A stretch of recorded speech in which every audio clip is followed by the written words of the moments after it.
All right, Shalom. First and foremost, I want to give all glory, praises, and honor unto Yahweh, Bahashem, Yahushai, Bahashem HaKadosh. Double honors unto the apostles and elders of Great Millstone, and salutations to Akim. They go out throughout the four corners of the earth, pushing this truth and risking your life to do so. The Wada Wa Shalom, as well as death to the 2/3 of the nation of Israel, who won't get right with the Heavenly Father, whose name is Yahweh, right? And whose son's name is Yahushai, who will be the deliverer of the nation of Israel, which consists of you so-called Negroes, Latinos, Native Americans, and Seminole Indians, so-called, which make up the 12 tribes of the nation of Israel. You've been lied to, and whether you believe this, adhere to it, take heed or not, does not matter. This is the truth of the Bible, the Holy Bible, King James Version, 1611, the original. And if you don't believe it, you know, hey, deaf to you. You know, it's those that believe, and he that hath an ear, let him hear. You know, as the Most High, you know, said. So I'm going to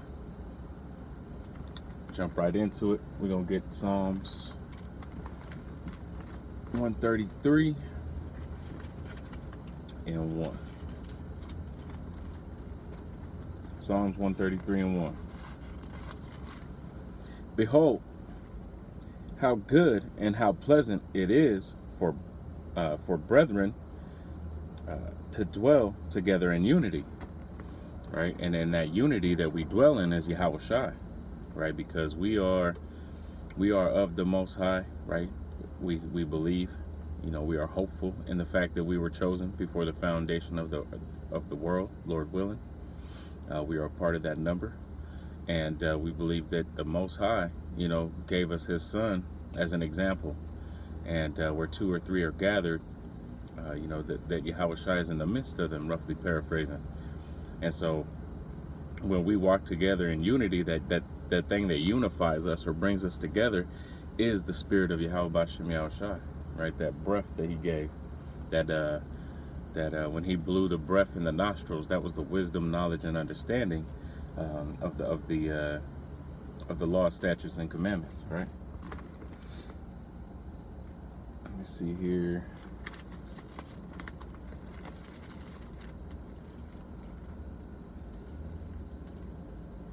Salakia.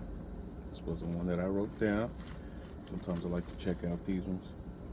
Ah, there we go. Hebrews 13 and 1. Let brotherly love continue. And that love that we have for one another is the same love we have for Yahushua. It's all in decency and in order, right? It's following the law, statutes, and commandments to the best of our ability, and treating our brothers as such. You know, that is our goal, you know, in pleasing the Heavenly Father, in pleasing him, pleasing our brothers. Lord willing, we're pleasing Yahushua, and pleasing Yahushua, Lord willing, we're pleasing Yahweh. Right, that's our goals in life, you know. Please our Father and be delivered up out of the hellish conditions that we're in. Yeah, man, let brotherly love continue. That's a beautiful one. Let's see what this one says. I always check out these ones that my sword gives me, because it's actually a decent sword. A lot of swords give you some weird precepts, but this one usually is on point.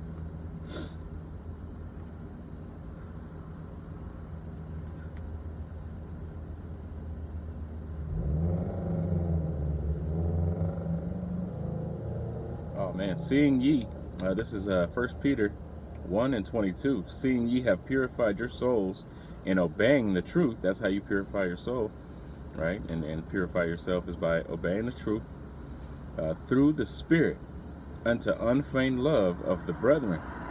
See that ye love one another with a pure heart fervently. So, man, we gonna continue to keep our brothers in line. And you know, keep our eyes single on the kingdom, you know, and pleasing the Heavenly Father. And while doing that, you know, we're going to encourage our brothers to do so. We're going to bring up younger brothers into the truth to do the same, just as we were brought in as younger brothers. You know, Yahushua did the same. He learned, right, and he also went out and gathered the elect. You know, gathered his disciples. You know, and that's what we're to do. We've been called to gather the elect. According to Isaiah 58 and 1.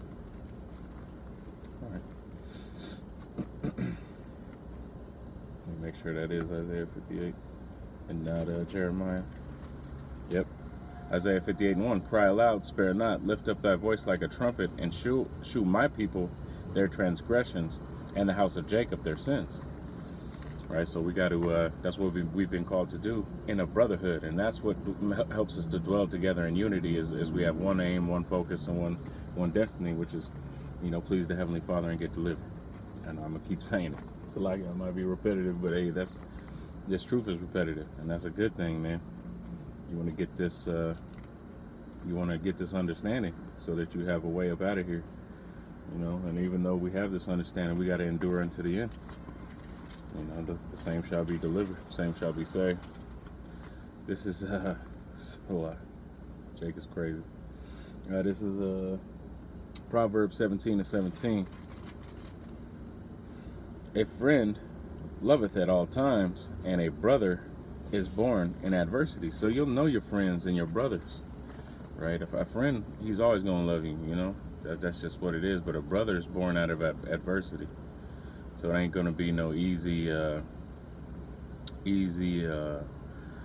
yeah, that's my brother right there. No, you test a brother. You put him in situations, not negatively or with spite or using something against him, but situation come up. Let me say is a better way to say it, and you see how the brother's spirit is. How did he react, and what was his intention? What was his thought process in the matter?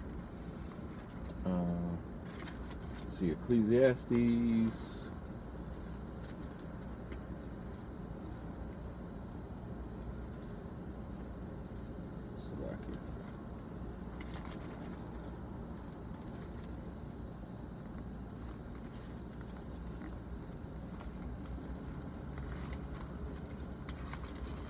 Slovakia.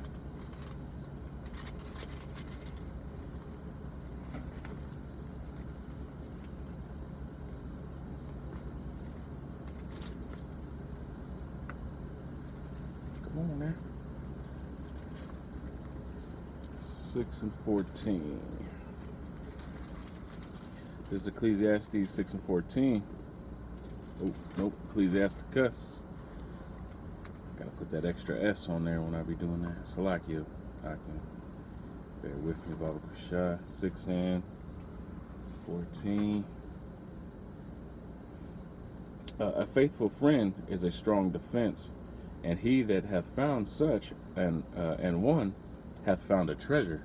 Man, and if you're in this brotherhood, man, there's 144 brethren, and a 1/3 multitude.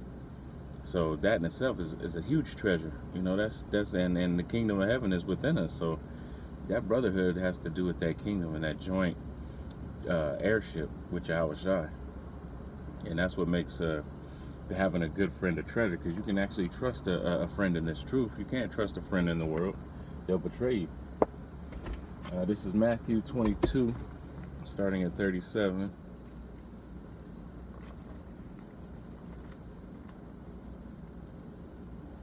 And Yahawashi said unto him, Thou shalt love the Lord thy power with all thy heart, and with all thy soul, and with all thy mind.